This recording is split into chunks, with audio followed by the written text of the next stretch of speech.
Okay, hi, I'm Michelle for Afro Expats. Welcome back to my channel. And this is a continuation of my lifestyle series where I'm featuring Black expats who live in Mexico. We're bringing this to you in different places where people are, just to give insight basically to anyone who's interested in Mexico, letting people know there are various places that people can live. One of the more popular places right now for Black expats has become Merida. So today I'm interviewing Cha Jones, and she recently moved to Merida. So I'm really excited to talk to her. This is my first Merida interview and get perspective about Merida. It was definitely one of the cities that we considered moving to. So I'm loving this whole, growth and movement that's happening over there. And I'm really excited to let her tell you all about her experiences there. So Chai, take it away. Hello, everyone. Hi. So yes, I just recently moved to Merida, and I love it here. I moved originally was living in the DC area, so I'm in DMV, and it's really, really expensive, and I could pay $2,200 a month more for an apartment. And so I made a decision to just kind of relocate. Okay. And what made you choose Merida in particular? Like, how did you get to Merida as far as your choices in Yeah, Mexico? yeah. So I've lived abroad before. I lived in Korea for 3.5 years. I've been to 22 different countries. Um, and the work that I do intercultural communications and training for expats. So it's kind of interesting where I actually help expats move abroad and get culturally adjusted for a lot of major companies. And so I've been back in the United States for about 8 years, and I was just really tired, and I had went on vacation to Cancun, and that was the first time I had ever been to Cancun, and I just was like, I need to do something and figure it out. But at the same time, I was like, oh, Mexico seems cool, but I wasn't thinking about moving here. And then I just kept thinking about it. And eventually I put something out on Facebook, and one of my friends was like, oh, you should come with us. We're going to move to Mexico. And I was like, what? I was just literally, I'm also into astro cardiology.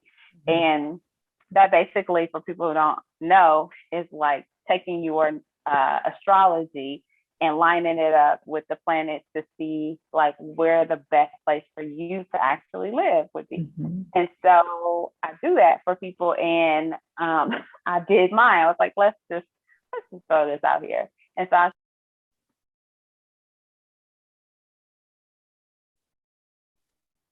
started looking for places that I was like, I'm looking for money.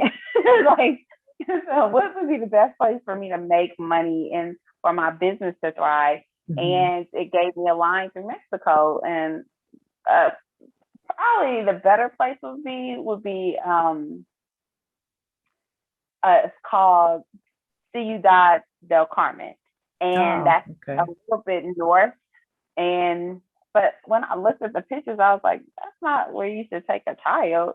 And so I Mhm. have a child, and ultimate decision was really based off of the fact that this is a good place to raise a family. It's one of the safest places in Mexico to live. It's one of the safest places in, North America. And Mhm. so that was really what triggered the move. Mhm. What were your concerns in terms of moving with your child? Because I know that a lot of people consider moving for different reasons. Some consider, the safety aspects. Some consider what they want their child to be exposed to. I know for myself, I really wanted my kid to learn another language and just grow up with less consumerism kind of, around him, and also just be in a place where he had a different perspective about growing up rather than, where we were. What were some of your things? Well, I definitely wanted him to learn Spanish and be bilingual. I wanted him to just have freedom and Mhm. to freedom to really be himself because I really, now I'm older, so I had a child later in life, and one of the things that I think I'm thankful for is that um, I think if I was younger, I would try to force what I want on him. And I Mhm. really believe that for him to grow to be the person he needs to be, Mhm. that I just need to identify what his needs are and then try to provide those things within reason. And Mhm. so he needs freedom. He's that kid who just wants to go up and be, hey, how you doing? I mean, he's only Mhm. one, but he's like really friendly. And Mhm. you can't do that in DC. Like you're snatched. I mean, and even though they're like Mexico, oh my God, the Mexican cartel is gonna take him. I'm like, oh my God. But so It's I not wanted him to have happening. freedom. I wanted him to have culture and to appreciate other cultures. I wanted Mhm. him to um, just be able to understand travel Mhm. and to understand the flexibility and um, just, I guess the main thing was the safety, the freedom, and then culture aspects of it. Mhm. Mhm. So I know you haven't been there extremely long. How long ago did you arrive in Mexico? By the way, the backstory with Cha and is it Cha? Because I just want to make sure I'm saying it. Mm-hmm. Okay. The backstory is that we pre-met on Facebook and we've had several conversations, and she was in the process of making her moves, and we had several talks about retreats and what she did before. So now that you're here, how long have you been here? And like what were your kind of first impressions? And had you been to Merida prior to making the move? I don't recall. Yeah, so about a month and a half, and I did come here in February and Mhm. to look at it and to decide whether I could do it.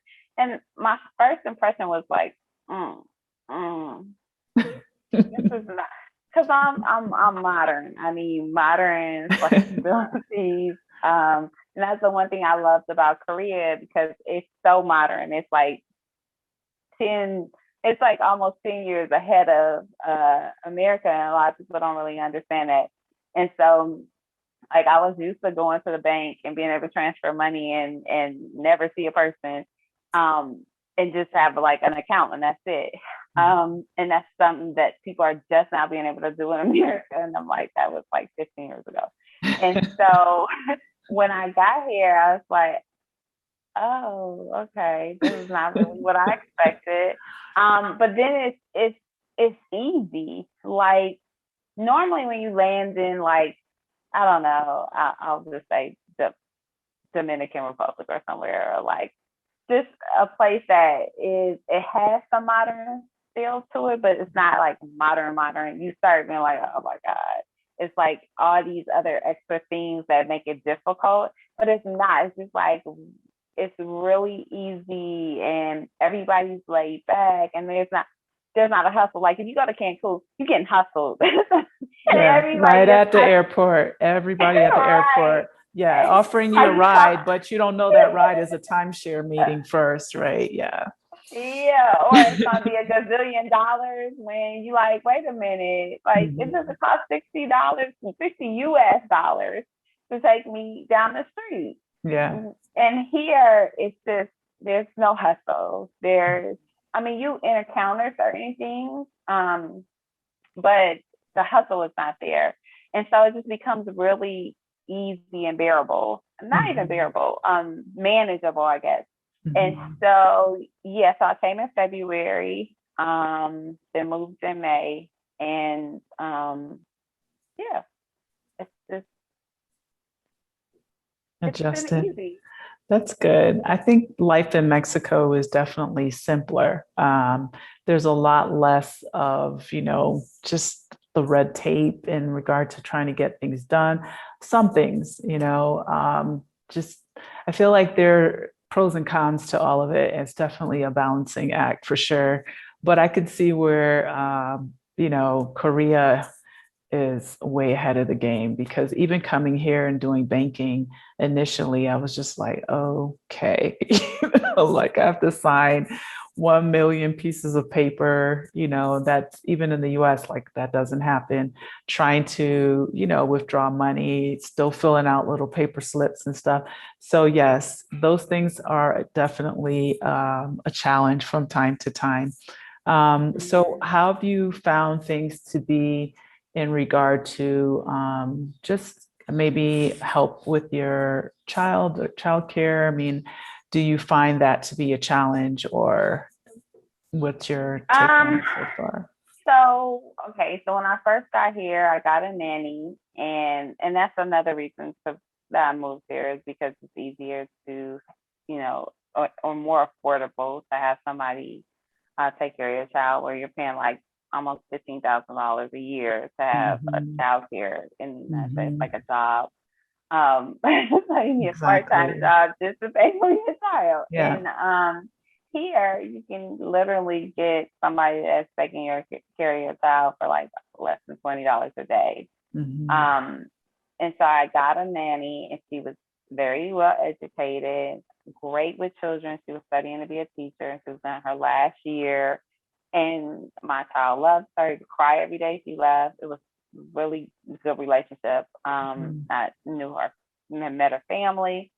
Um, but then she went on vacation to Mexico City, and then I got a message that she's not coming back because she got a job offer to be a teacher there. So, Okay. so then I was like, oh, God, I gotta do this again.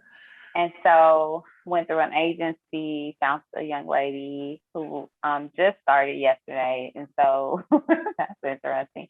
But she's really good with him, and a little bit cheaper than the other one, because the other one was really, really educated and Mhm. like spoke very fluent English. She came from an affluent family. Mhm. Um, and then because she is a teacher and she has studied, I was just like, I'll pay her a little bit more, because she was she taught my son sign language, Mhm. and she was teaching him Spanish. And so yeah, so it's been interesting. And what I found here, that I've just, even in intercultural stuff that I've done in the last 15 years, I didn't just realize, I guess, when you make assumptions, because Mexicans in America act different than Mexicans in Mexico. Mhm. What I found is that the sense of urgency is not the same, right? And so you Mhm. come with this whole American ideology that,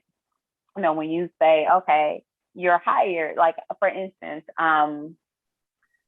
during the process of hiring my first nanny, I was also interviewing another young lady, and she was from Mexico City, but she was like, obviously needed a job. And but it Mhm. was like too intense, because I'm like, okay, you need a job, but you're like, it's almost like you're the person that wants to work for money versus, I know I have to work to take care of myself, but Right. it's like, I need the money today. So it's like, Right. well, hold up. I don't know what your intentions are, because are you gonna take care of my child, or Right. are you just working for the money? And so Mhm. I was like, this is scary. So we met. She was nice, and she was attentive, but then I could tell that she still needed money. And then she just had a baby, so that was a little concerning.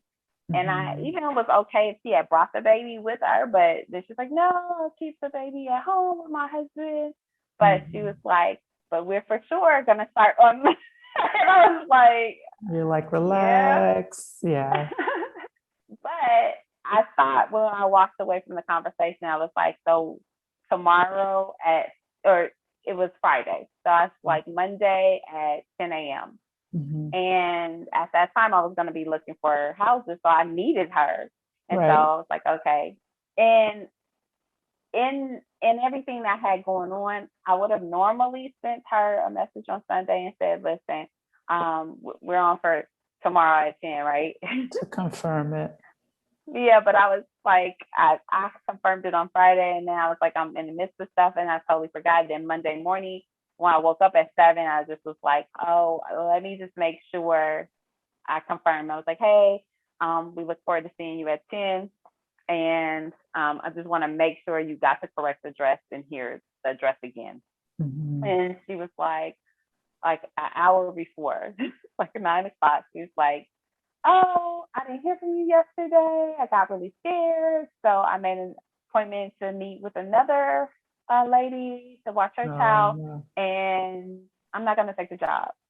yeah. Welcome to Mexico. But I mean, it's complicated because, I think that some people they do have a sense of urgency because they really probably need the income. And if something feels kind of uncertain to them, then they will probably jump on something else. And, they're not so, but I can say this, that normally once you get that good person and, you guys vibe and they're feeling like you're taking care of them and vice versa, they are pretty loyal. And I've heard that from several of my Mexican friends that, they are pretty loyal in terms of working with you and things like that. So I do think there's a lot of little bumps in the road, especially when you get here, especially if you have a child, just even I think for myself, my son was older, but being comfortable having someone watching, because, in the US, that's always like a challenge. I found it a challenge. If it wasn't in like a daycare setting, it was really difficult for me to let someone in my house to watch my son. I mean, I really did. I think I had like one person. Well, in the beginning, I had a nanny who was a live-in initially, and I was super blessed and lucky because it was a good friend of mine's, her mom. But the next go round, it was someone else that worked for me at my company, and occasionally I would ask her. Otherwise, it would be my mom coming down every now and then, and I'm like, okay, I can go out, I can do something. But here, I think that definitely people are more accustomed to doing this type of work, but also, I think they get scared if something's, like there's an opportunity, they just want to grab it. So I hope you found someone else that's working out better. Yeah. yeah, it's new, but definitely I like her. I like her energy, and yeah. So we're gonna work this one out. Hopefully, it'll be long. Very The cool. longevity around there. So. Yeah. So what do you think in regards to the business that I don't know, are you still doing the expat kind of consulting with companies? I know that that was the thing you were doing before. Are you still doing it? And how do you think it's kind of like helping you? Because you're now kind of the person in this position. Yes, I will always, as long as there's, consultancy work, um, still be able to do that. And now I'm transitioning into, because I do more coaching and Mhm. helping one-on-one individuals versus Mhm. companies.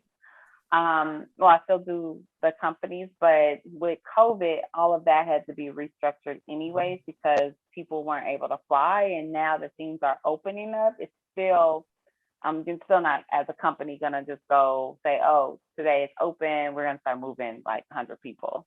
So it's, Right. that's still a slow process. And so in that transition, I've started doing intercultural coaching as well as expat coaching. And at one point, I kind of felt disconnected because I wasn't an expat anymore. And so now it's Mhm. just talking about something I used to do. And now it's easier because I'm talking about something I'm doing. Right. And so it's present tense versus past tense. And I think it's a lot easier. And it just makes me more present because I can talk about, well, these are the things I just experienced, or this is Mhm. what I'm experiencing now. And these are the Mhm. things that as an expatriate, you have to really consider, because some Mhm. of that things, especially if you did it like 10 years ago, you're like, I remember that kind of, but not really. Not the details, right? Yeah. So I think it's a lot easier now. Yeah. How do you find just integrating in with I would say Merida, the culture there, because I'm sure it's different in different places in Mexico. What do you think about the growing Black expat community? Was that a draw for you? Just speak about that a little bit. So one thing that I noticed here that I haven't noticed, or I noticed differently here than other places I've traveled and or lived, is that, and this is an assumption that Black expats make, that like there's some Black community somewhere. And I'm like, yeah, on Facebook, not like in person. Right. You may cultivate a relationship with people and then create that, but Right. it's not like you going to DC and be like, oh, all the Black people live on the Southeast, Right. you know, or Exactly. it's not like that. And I Right. think a lot of times people assume that, and I don't understand why, because It's a city. maybe I'm just gonna speak from my own experience.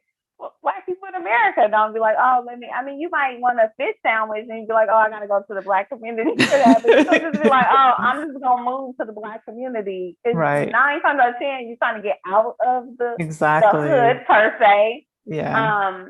But I think oftentimes a lot of expats, especially Black expats, are trying to find community, which is important, but there isn't this like subgroup. Now, in different cultures, non-American cultures, you may find a subgroup of people because that's culturally a thing that they do. So you might find a Caribbean community somewhere. You might find a Dominican community somewhere, Trinidad.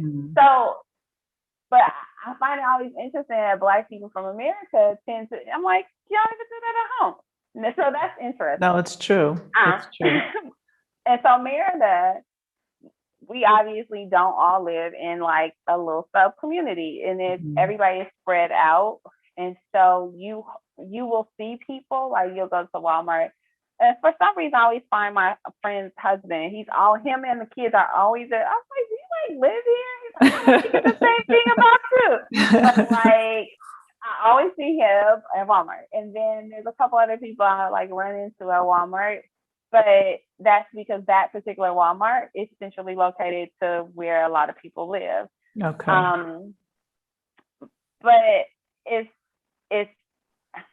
I think it's easy to build community through social media now that we have that option, and then find your people once you start beaming up. Right. And that's something that people do here. But I did move here came here because the culture of family is here. So a lot of people have children. And since I have a child, I wouldn't move him to Cancun or Playa del Carmen or Tulum, because that probably wouldn't be the best place to raise a child at this age. Yeah, so, probably be like moving them to South Beach. That's how I used to feel.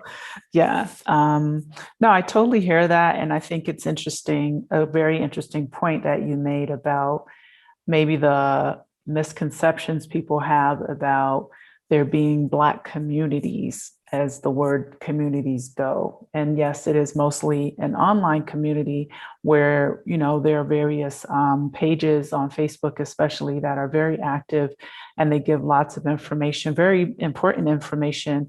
Carolyn Membrano was kind of one of the first ones, I think, that had the Black Mexpat community, where you can get, info about living and life in Mexico. She just happened to be in Merida. And I know there are several YouTubers and things a few years ago when I came here. Those were the first groups that I found where people were able to go and ask questions. And I do believe that that's been kind of the cause of the movements that have created Merida as kind of like that Black expat hub.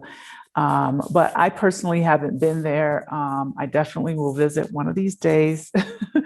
But I think it's interesting because the point that you made is that no, you're not moving into a neighborhood you're just going to see faces that look like you.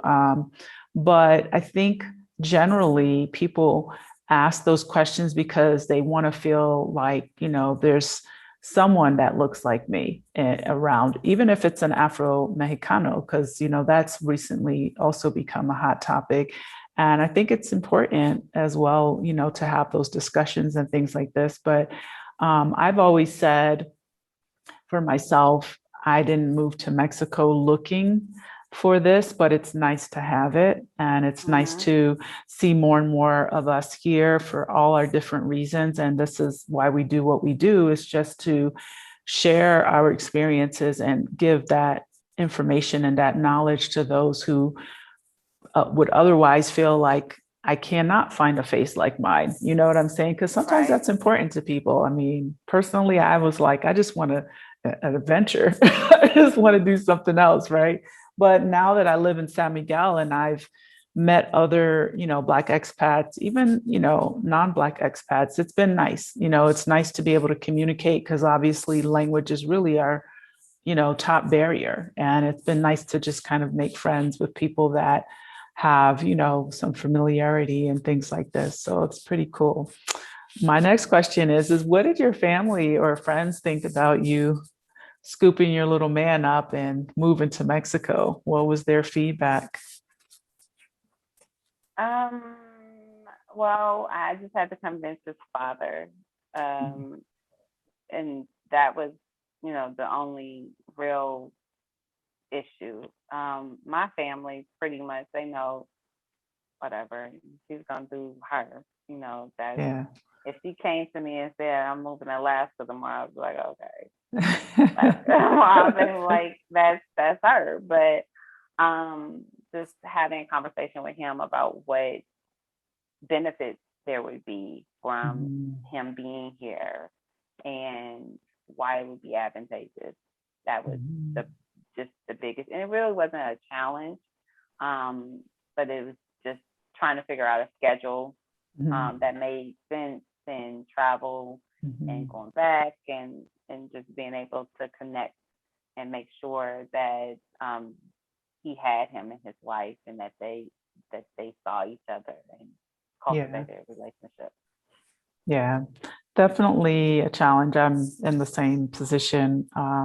But I was grateful that, you know, he was supportive of this whole experience because it really is an experience. And I do think in the long run, you know, the greater good is that your child has, you know, it will become a global citizen almost because you have access to the US and here. And there are a lot of international people here as well, cities and things like that. Even living in Merida, you're very close to Cancun and places where a lot of people are traveling to Mm-hmm. experience Mexico. So that's pretty cool. So have you been to anywhere else in Mexico, or is this your kind of your first stop?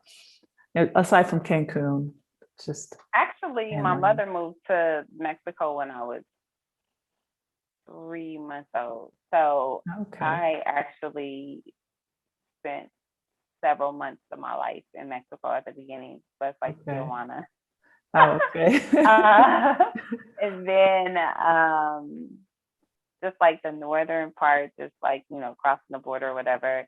And Mhm, then Cancun, I've traveled by bus to Cancun and I've mhm, flown into Cancun. But mhm. yeah, that's pretty, and then, you know, around Merida. But yeah, until I came to Cancun, I really wasn't ever interested in going to Mexico. I'm like, Mexico goes to Mexico. Nobody goes to Mexico. It's like Texas. Um, I just really wasn't that interested. I'm like been all over the world, and I even the Caribbean. I used to always be like, oh, like everybody goes to Bahamas. Somebody want to go to Bahamas. That's Yeah. like where plastic people feel like, okay, I've traveled. No, you have not.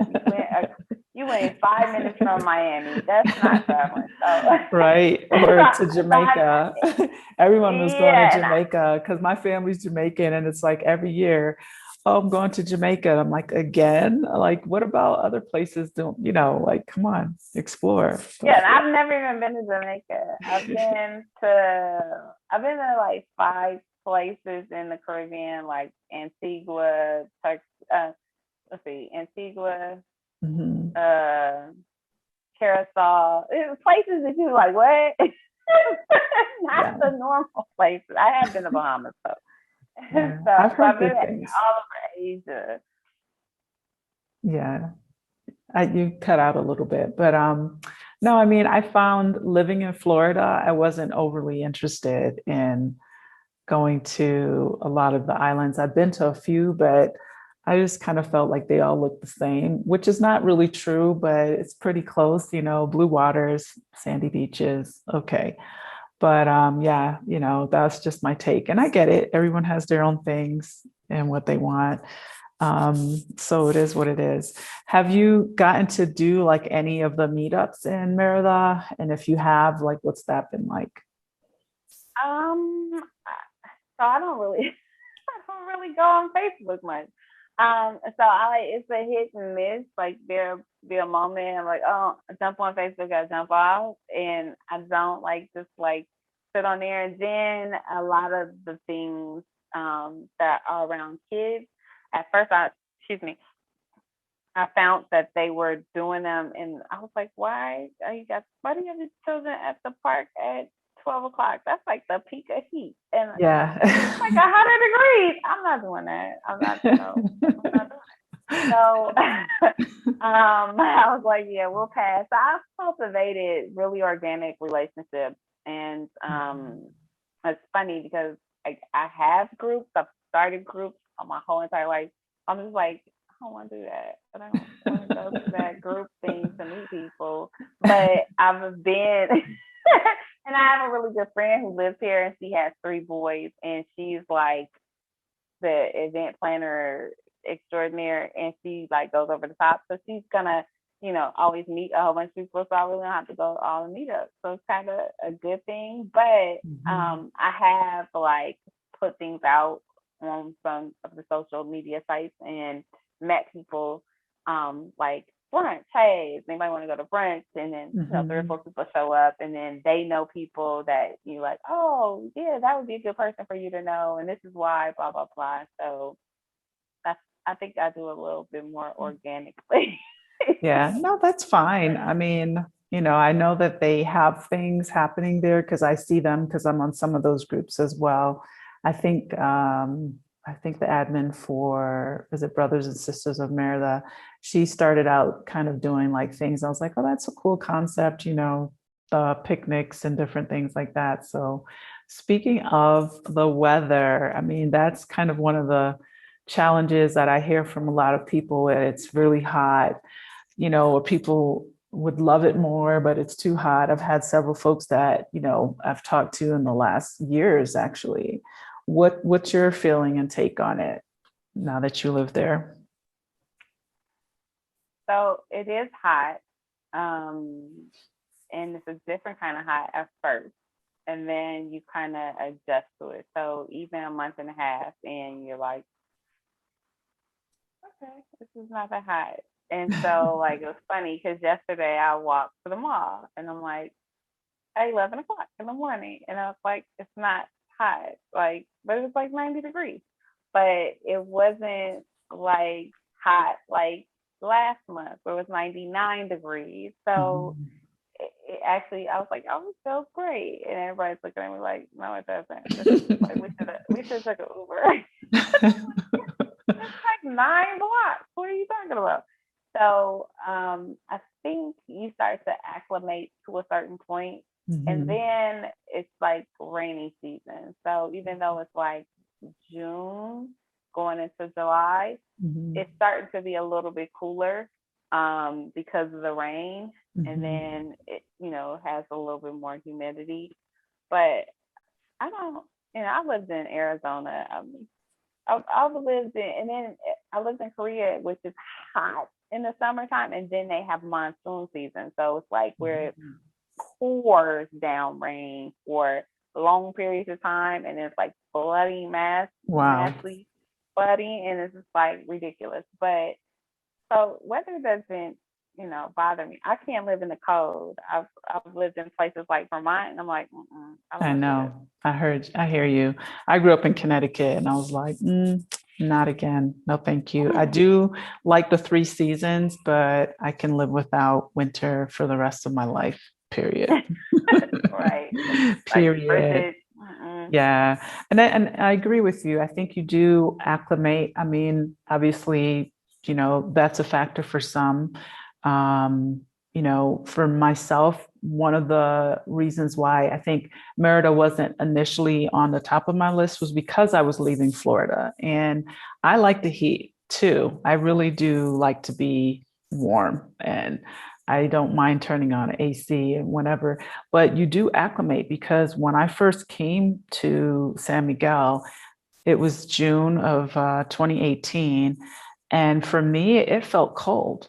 Like, it felt cold because I came from that extreme heat, humidity. And I was just like, oh my, I was like, this is June, right? This is what I'm wearing in June inside my house, because it's not cold for me now. But when I first came here, I was just like, oh my God, I'm freezing.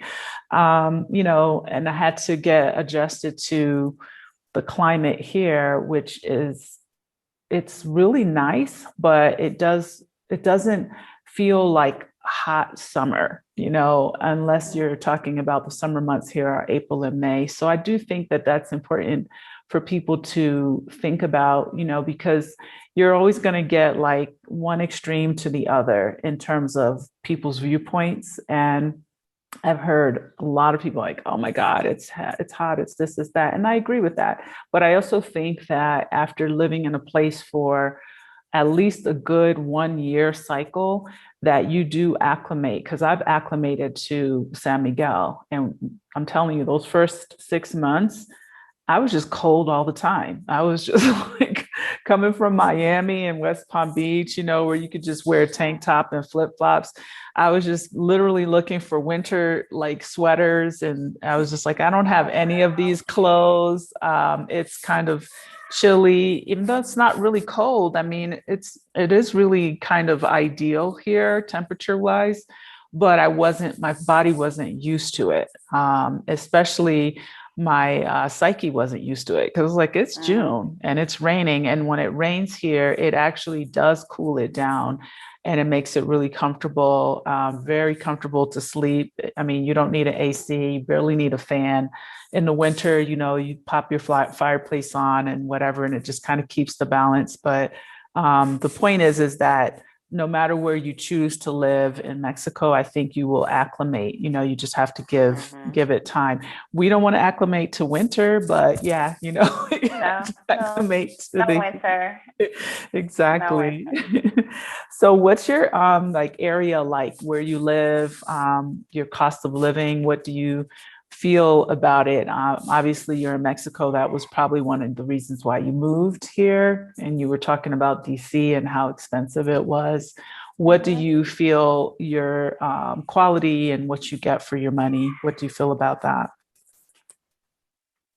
I think some things can be really, really reasonable, and you're like, oh, that's like a deal. Like we're gonna take a bus trip on Friday, and it's like 49-seat bus, and like it's gonna be $5 a person. Wow. Well, where are you gonna do that? Exactly.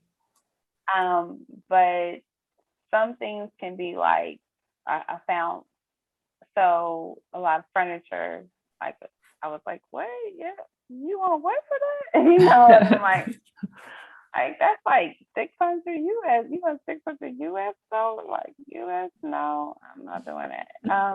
So it just depends on what it is, because in the area I live in, it's a little bit more modern. The place is brand new. I'm the first person to stay here.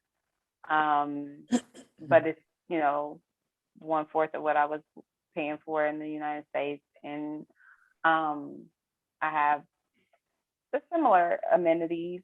Obviously not central air, but I have air conditioning every room. And yeah, it's pretty nice. But there's obviously things you have to adjust to, like the bugs. I wasn't used to centipedes like every day. Like, oh my God, these centipedes. But as far as like cost of living, it's obviously much, much cheaper. And then it's great that the dollar is, anywhere from $18 to $20 to 1 peso, because Mhm. then you get more for your money. And food is a lot cheaper in most respects, depending on what you're trying to get. If you're trying to eat American food, then obviously it's going to be a little bit more expensive, because it's going to be imported, or at Mhm. least have that American name on it, so it's going to cost a little bit more.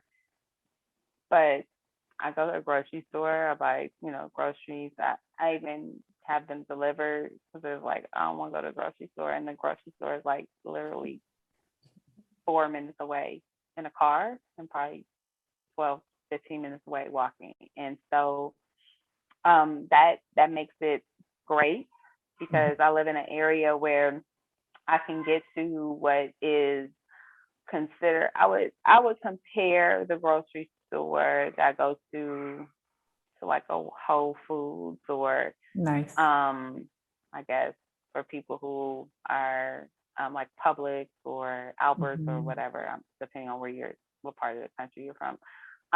But it would be a little bit more upscale, in the sense of, like, it Mhm. has a deli, it has a lot of imported foods. So you Mhm. can go in there and get Duncan Hines steak. You can go get Nice. Pillsbury. You can go get mustard, ketchup, all American Right. brands. Right. Um, and so everything, and it's really, really nice. So when you walk in, you really feel like you are in a really upscale area. Mhm. Um, but the prices are very comparable, Mhm. oftentimes, to what's at Walmart. And so Mhm. I tend to shop there, because I can get turkey bacon. I don't eat pork, Mhm. so I can get turkey bacon. I can get turkey sausage. And oftentimes they'll have butterball, and like, Mhm. I'm just shopping at home.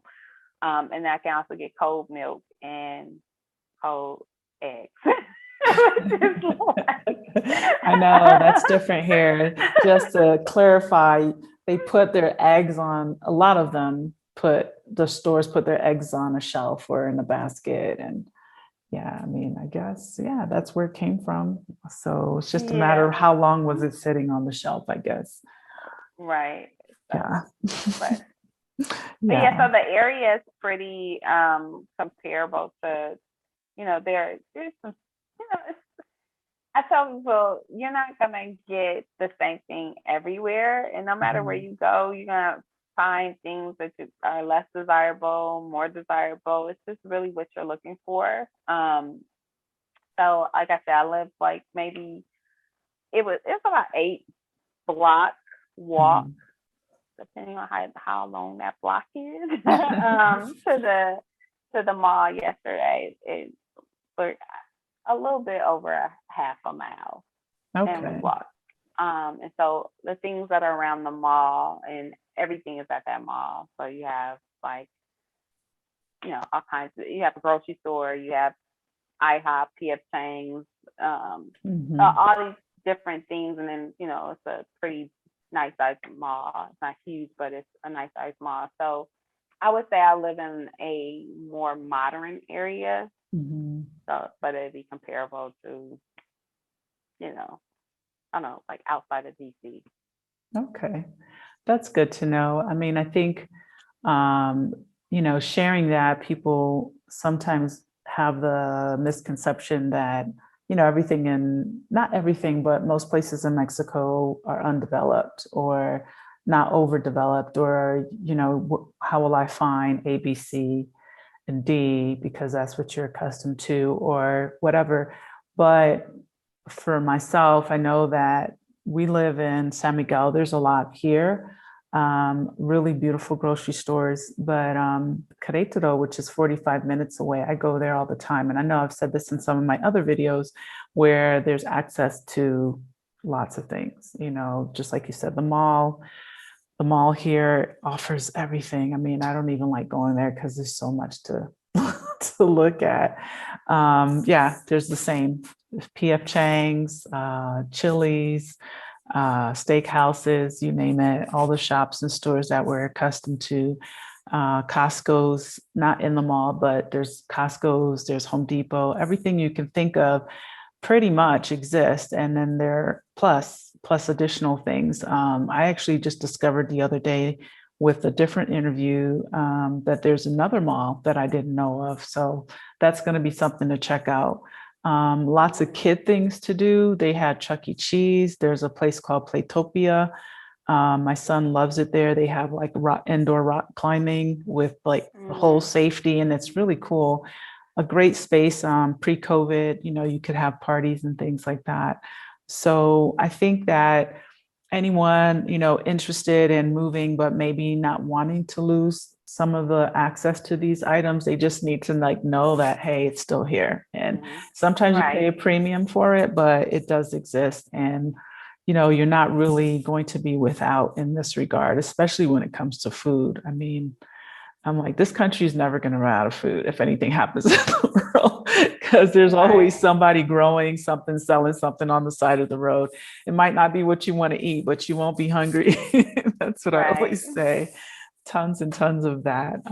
Yeah. So, what do you think in regard to just your overall cost of living? Obviously, that's huge here in Mexico. I know that your rent's less.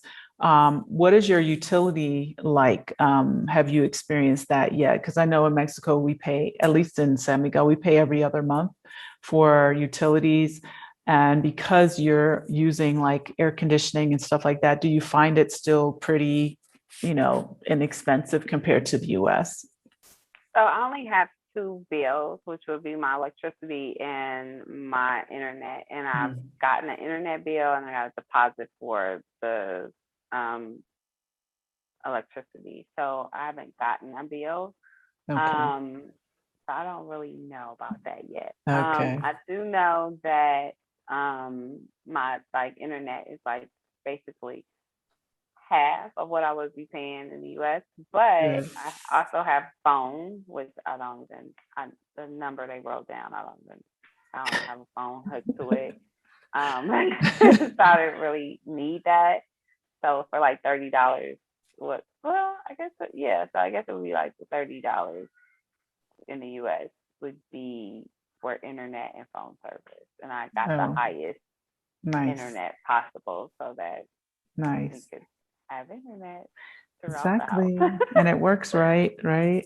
So no, that's good. I know that when we got here, as far as the cell phone goes, we were paying a lot. And I've been here for a couple of years, but I just recently decided to move my phone over to a Mexico plan, and I pay up front and it's pretty decent. I mean, there are some challenges, and it's weird because I had AT&T in the US and now I have AT&T Mexico. So there's AT&T here. I didn't do Telcel. Not for any reason. I just was able to communicate better with the people at AT&T. And yeah, it's pretty decent. I mean, you do have some dead areas if we're driving, through the mountains or whatever. But for the most part, it's pretty reliable and it's so much cheaper.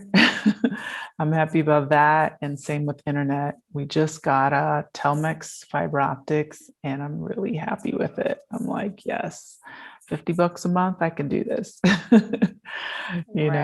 Not bad. So yeah, just wondering, do you have, and I don't know if you've done this already, you said you had some meetups. I know your son's little, but do they have like a lot of kid activities that you see around just for families? I have a few friends that were moving around Mexico, and Merida was one of their stops, and they were very into, I think there was kind of like maybe a homeschool group. I don't know if you've heard of this group that did a lot of activities together. I think that that's really of interest to, people with children. You heard of anything? So there are a couple homeschool groups, and I think they meet up. I don't have a school age child yet, so that wasn't really of interest to me. But I do see like their posts and things like that. There are a lot of mom groups, single mom groups, family groups, toddler groups, and they're always active. Again, the group thing is just like work. So I just be like, oh, I can't really manage all of that. so again, it's a little bit more organic, and I have friends who have children, so I have like all the women that I have connected with. Um, and because there are a lot of families, they're not just single women. Mhm. They're families. And so I have several families that I connect with. We go bike riding on Sunday morning, go to brunch Nice. afterwards. Mhm. And so that's something we genuinely do every Sunday, Mhm. unless it's gonna rain or something like that. But I also find that because there are so many children here, there's a birthday party every week. I know. Welcome to Mexico. And they last forever. Like, There is oh no my 2 to 4. It's like God. 2 to 10 in the night. And I'm like, oh, what are they doing? And So pinatas yeah, and candy and sweets. And yeah. yeah. So that I had to get accustomed to, and I'm like, oh my God, when you know a whole bunch of children, you're like, everybody's like changing ages every week, and you're like, I sign up for this. Yeah. So that's something that, when people are looking for community, if you have children, this is really a great place for you to connect, Mhm. and at least have your children have friends that are come from similar backgrounds. Mhm. And then they have friends that will be from all over the world. So Right. I tried to get a neighborhood that was really child friendly, and then I moved into a place where I'm the only person, and then Well, people have started moving in, but they're all elderly. oh. Well, if it's a lease, you can always regroup next year. So I was like, wait a minute. I thought since I moved here first, then we could like kind of attract the right people. But it's good because I have um like almost like an Argentinian grandmother. She's That's from perfect. Miami. And then I have a black guy from Houston that lives next door who's a little elderly. And then I don't know my other two neighbors. They did literally moved in yesterday. So That's we'll too see. funny. Well, you have to figure out where's Kid Central and try to get that connect. Yeah, we got lucky because I did not really think about that. I did think about, the amenities, swimming and, just the safety of it. But yeah, we got lucky because this is definitely a kid community. But I had to shed my, hover mom layers because I was like, where are you going? Whose house are you at?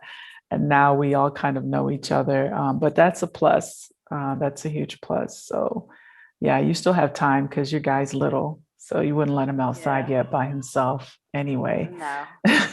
And he would probably end up way on the other side. You'd be like, how are you at the airport? I don't understand.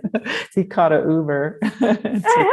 Probably. Like the other day, he was counting in Spanish. I was like, Oh, I love it. learn Spanish on your Yes. own. Okay. Yes. No He's going to know it problem.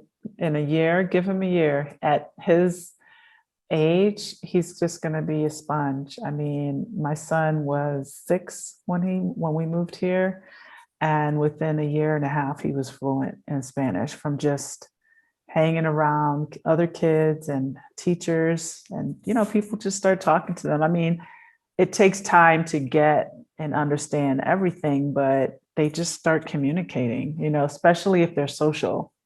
They have the need to communicate, so they will try harder. So Mm-hmm. yeah, it's pretty nice. Yeah. I tell him to tell people stuff for me. I mean, I know enough Spanish, but sometimes I just am like, okay, Micah, can you tell so and so?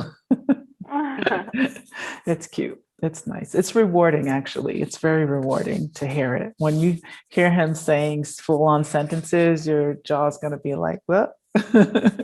Right. Yeah, I'm excited definitely. though. It's cool. So, what do you feel or envision like for Mexico? Like, do you think you'll be here for a while? Like, or is it just trying it on, passing through? I'm not sure because I go back to the United States in a couple weeks. Um, Mhm. and so I have to go back and forth. for right now, just, for business purposes and for just trying to acclimate things here. Hopefully when that ends, then I can have a grander plan. But I least see some real potential in Mexico. Even like one day when I retire, I'm gonna buy a house here.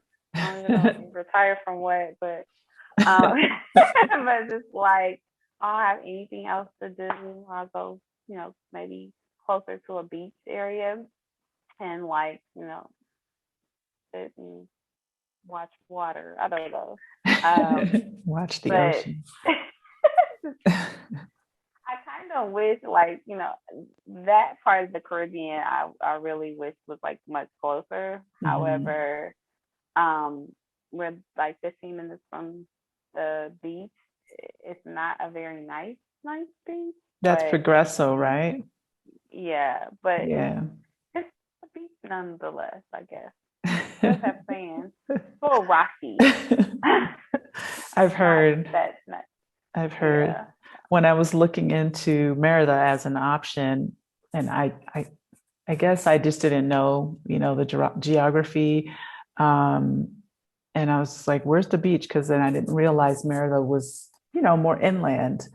And a friend of mine that's Mexican, she's like, no, Progreso is the nearest beach. And I started just investigating it a little bit. And I was just thinking, well, okay, so that's the misconception. If anyone's out there, Merida is not on the beach. It's not far, but it's not on the beach. You're actually, 30 minutes from the beach? I'm about 15 minutes away from the beach. Okay. 15. Okay. It depends on what part of Merida. If you're in central part of Merida, it's going to take you about 20-25 minutes. It may take you 30 minutes depending on the traffic, but it's not that far. If you're in north, it's like 15-20 minutes drive. Yeah. And then when you get there, it's really unassuming. Not much going on. I know. But I understand when the ships come in, and you probably don't want to go the days the ships come in, but then there's a lot of people because you have the tourists that are coming there. But then that's when they spike up the prices because there's tourists coming. So. Right. What was I going to say? The port, is there a port there? I didn't know that. Yes. Oh, okay. And Progresso? Yes, that's the port. Okay. I did not know that. Yeah. I mean, personally, I can say that of the beaches I've been to in Mexico, I would say the best ones for me still are in Oaxaca. If anyone's interested, it's just so natural and beautiful and not overdeveloped in any way. It's just serene and just a beautiful, beautiful place. And there's so many of them, and that was sort of my old stomping grounds.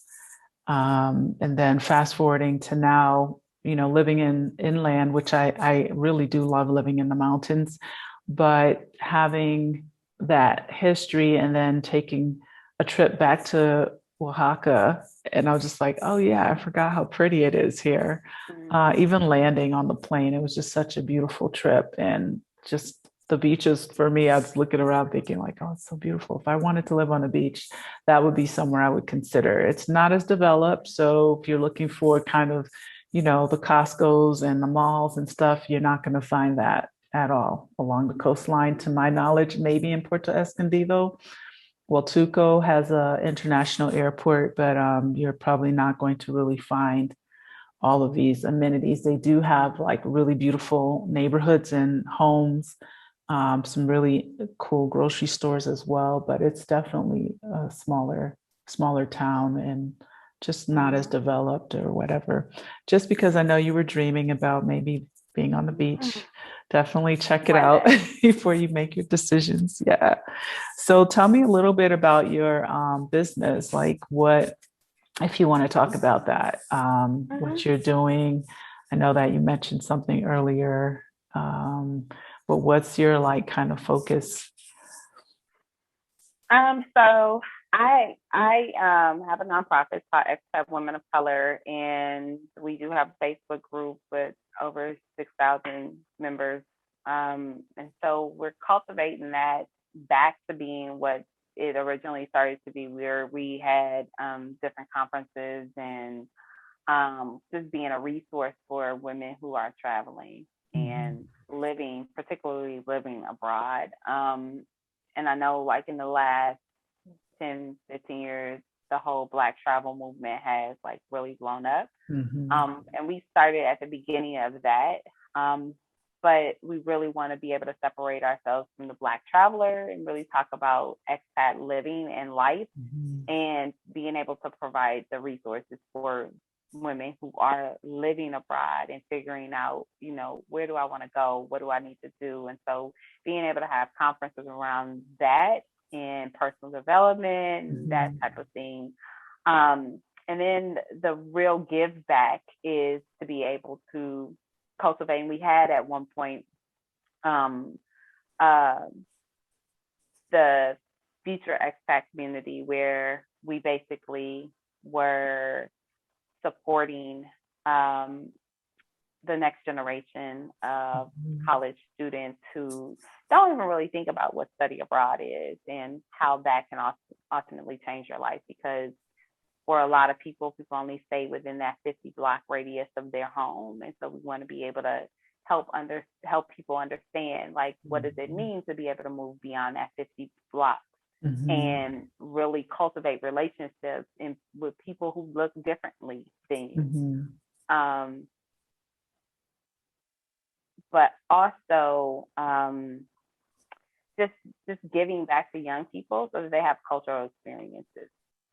And then, more importantly, I personally do coaching and development. I'm a certified life coach, an emotional intelligence coach, and then I'm also a certified diversity professional. And so, to bring all of those things back, I do a lot of training. I'm working with corporations in intercultural as well as diversity work. But then I also help people who are moving abroad. So I help them really figure out a plan. I had a young lady a couple years ago who, she was like, I lived in Brazil, I want to live there again. I was like, okay, let's talk about this. How do you get to Brazil again? But then she was like trying to take the current job that she had and move it to Brazil, which was not going to work.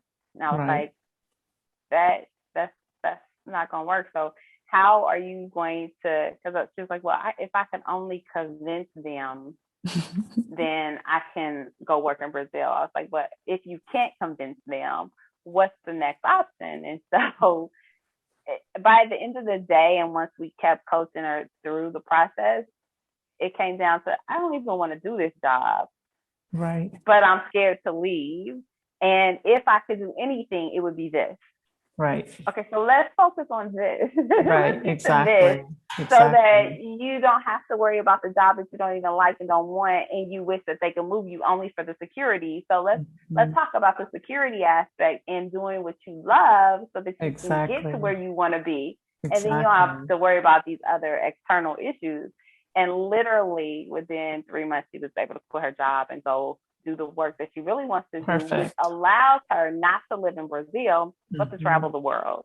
That's awesome. Which is really what she wanted to do in the first place. But because she had identified Brazil, because she had been there, and I guess she wanted to go back. Right. And then experience something that she had already experienced. But the real at the meat of it was, I want freedom. Right. And got the freedom. And so I really love doing that. And now that I'm repatriating myself to something different, I guess I'm not going back. Well, I am going back to being more involved in expat things, doing some tours here and helping people adjust, and just the people I haven't met, some of them didn't know certain things. I was like, whoa. Maybe if you do it this way, because what you're doing right now, that's number one, it's illegal. Right. You might not want to do that.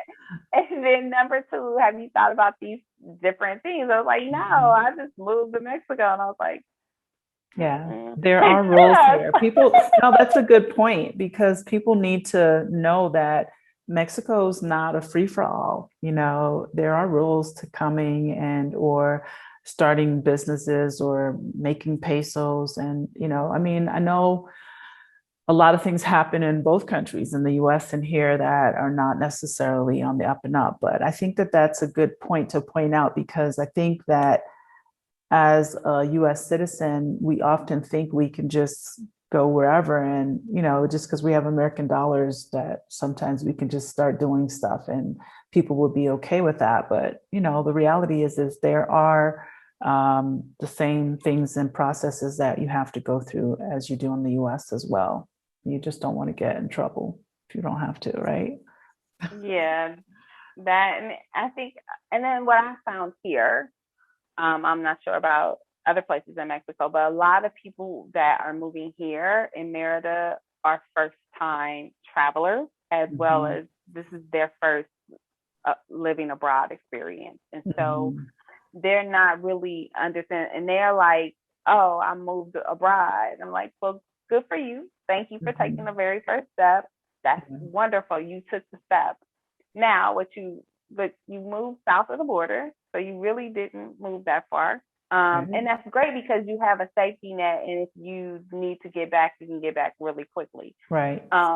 Because you're like, you know, one stop away from being home. But at the same time, like, it's so much more to what you think. Like, I think people think because they got on a plane and they went somewhere, and that somewhere was different than where they were, that number one, the rules apply, the same rules apply. They do.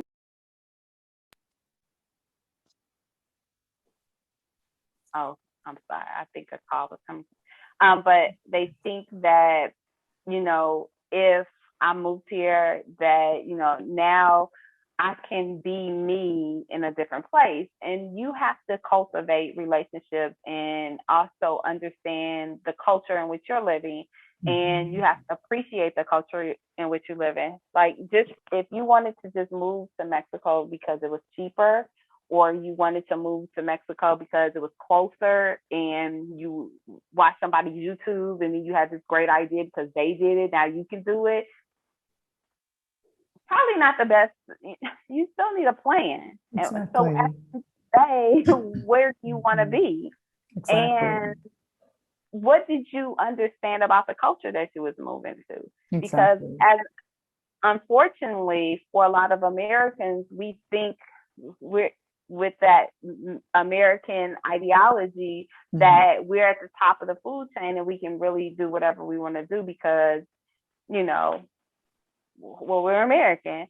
No, because when you come to somebody else's country, it's like going to somebody else's house. You now have to abide by their rules. You also have to adapt to their way of living and respect how they're living. Like, when you decide that you want to be an expat or even travel, the thing is to understand culturally what's different, and then try to immerse yourself into that.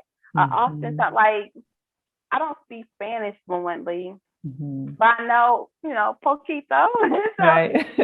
Yo también. I just try to, like, say different words, and it might be totally messed up, but they will respect the fact that I tried versus that I'm just like talking to them in English and just making the assumption that they should come to my terms and they should meet me at my level. When I'm in their country, I should meet them where they are, and I should try to adapt to their way of living and not be like, oh, because I need these things and this is what I'm accustomed to. Nobody cares about that. No, they really don't. Yeah, and it's pompous, it's arrogant, it's nasty. Nobody needs that. And if that's the way you wanted to continue to live, you should have stayed at home. Because I just think a lot of Americans just really feel like, oh, well, I'm gonna save me some money. I'm gonna go to Mexico and I'm gonna go live a better life. how much better is it if you still bring in the same garbage with you? So it's just like a person who's in a relationship who they just keep being in toxic relationships and they don't really understand, you know, why they're in toxic relationships. Well, you're the common denominator. Exactly. Like all 5 of them people were different. Right. But you are that same individual that was with all 5 of these people and you're having the same problem. It's not them, it's you. Right. So same thing. If you have a stinky, funky attitude, you leave America and you go somewhere else, you're taking that with you. So you need to figure out that issue first and then cultivate something new somewhere else. And so I tell people are running from something to something or with something. So whatever that is, figure that out first. And then you'll start to see, oh, this is how I can live better. And this is how I can live differently. And oftentimes that's hard because what people don't really think about before they move is that it's culturally different. So you're going to shed skin. And it's going to be some tough moments where you're like, I didn't think about this. I'm scared, or this is hard, you know, or there are moments where you're just like a fish out of water. Yeah. Because it's different. Right. And until anytime you're growing or going through something, it's different at the beginning until you can adjust to it and then start learning whatever the lesson is. Then you get over that and then you start acclimating and then things start getting easier. Then you can start teaching and then you can start giving advice. And then that's when you're growing. But exactly, I don't think a lot of times people think of that. And especially here, because there's so many people who haven't traveled, so many people who haven't been anywhere. It's their first passport stamp. Right. Not laughing at you guys. I'm just laughing because it's true. It's true. I mean, I think that I feel that one of the reasons that particular area, not necessarily just Merida, but Merida and the Yucatan area is growing so quickly is because, yes, it's known to be affordable, more affordable.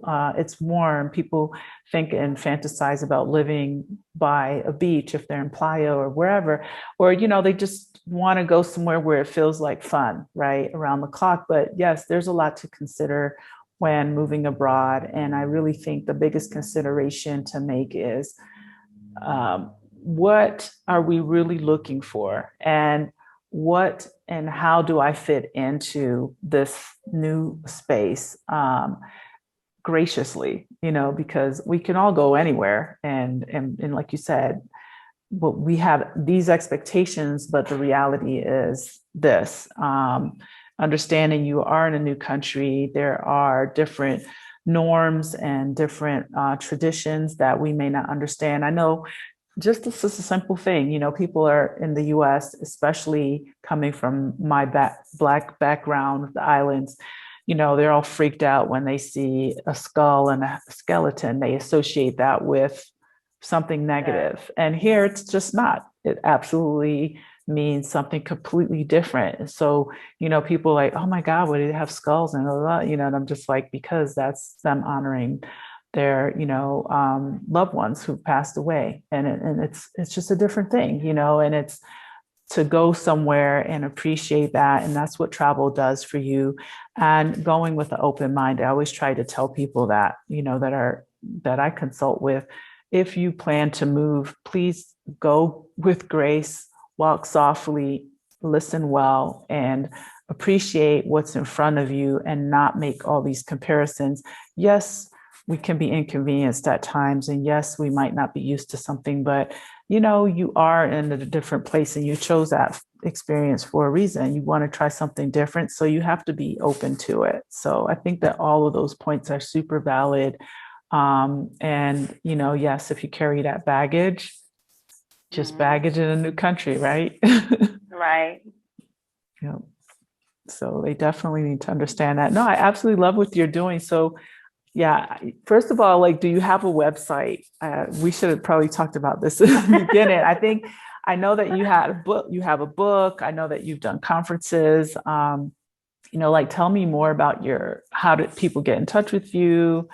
if you have a website or if you have a social media page that we can, and I'll also link it as well. Yeah, so actually it's funny because my website is being revamped as we speak to be live this week. Okay. But it's my name is childjones.com. Mm-hmm. And then I have my Child Jones or author Child Jones Facebook.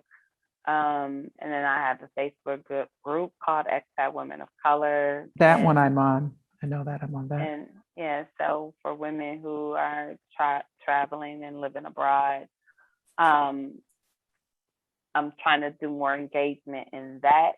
And then my email, it's the best way to get me is Jones at expatwomenofcolor.com. Yeah, but I know I'm also on Facebook as myself. I know, I've seen you.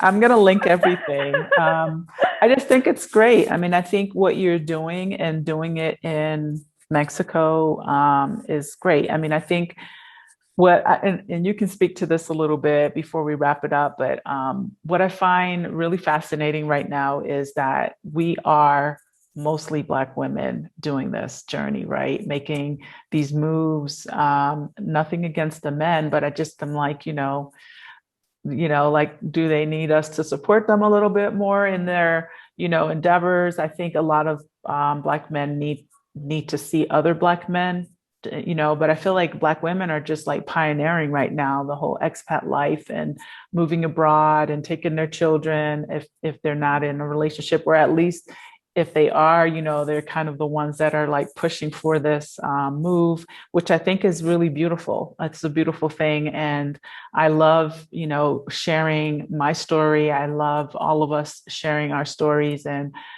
just being brave about making this change. And I think that all these groups that we have, most of them are run by women, Black women, in terms of, like yours, the Expat Woman of Color.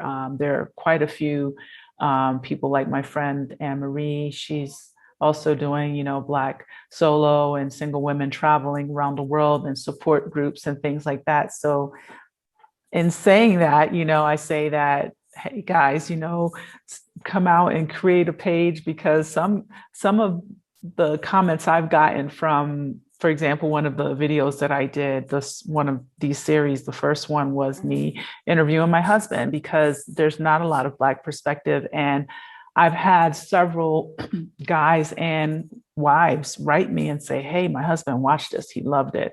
So I think that, this is great. And I think everything we're doing is amazing. And I never really thought about it in that perspective until it just kind of kept popping up. And I was just like, yeah, we're making moves over here. It's pretty amazing. But, I'm also kind of just curious, like, what do you think is like this pull and draw for Black or women of color that are really taking that expat journey, as opposed to maybe, Black men doing this? Not that there aren't, because I know there are, but I think we definitely top the numbers in this regard.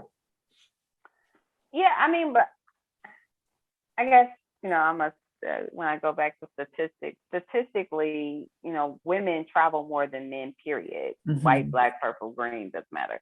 And only, when you look at like study abroad, only, at a couple of years ago, only like 5.3% of the population of Blacks were studying abroad, compared to like 87% of whites were studying abroad.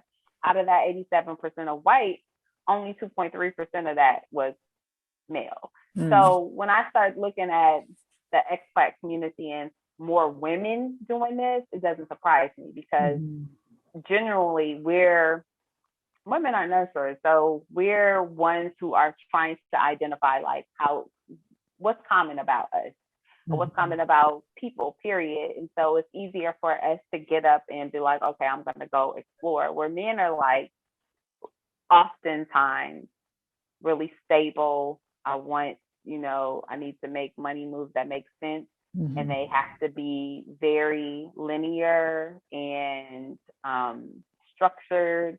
And so oftentimes they don't see travel in that. But there are a lot of men that I have to give credit to that are out here in this travel expat living world.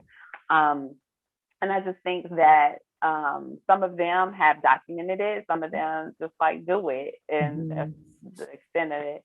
Some of them just, are like, okay, I'm gonna travel and I can travel for a month at a time. And then I'm gonna go back and just be more stable in my living structure. I don't want to necessarily go live abroad. But I think when you do see men who are living abroad or even traveling for that matter, is that they're off the beaten path type people. And so they're interested in culture, they're interested in art, they're interested in music, they're interested in those things that you would see with a traveler. You're not going to see that from your typical business person or your typical, the typical 9-to-5 job. And I find women who are like, I wish I could just get my husband to travel, period. Like go on vacation, because he don't want to go on vacation. The only thing he want to do is go to the next city. So I don't know.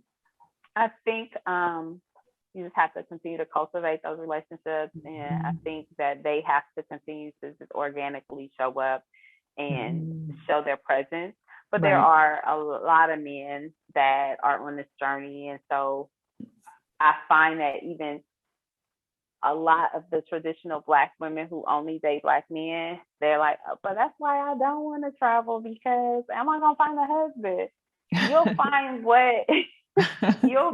what is meant for you to find wherever it was meant for you to find it. That's true. And so you can't limit yourself to being in a place, because a place is not what is going to bring you what you want. Exactly.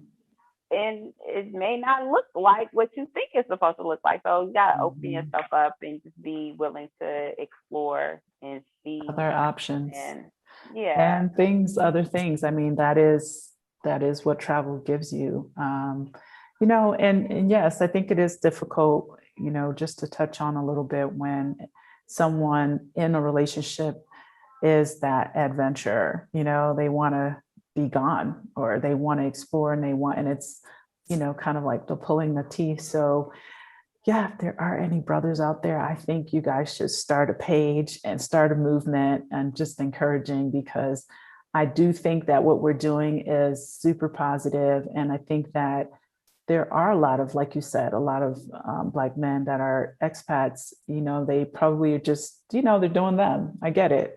But I do think that there are a lot of folks who need to see it from that perspective, just like what we're doing here. Some people can go on another expat page, but a lot of folks want to see Black expats because they want to hear it from somebody they feel that they relate to.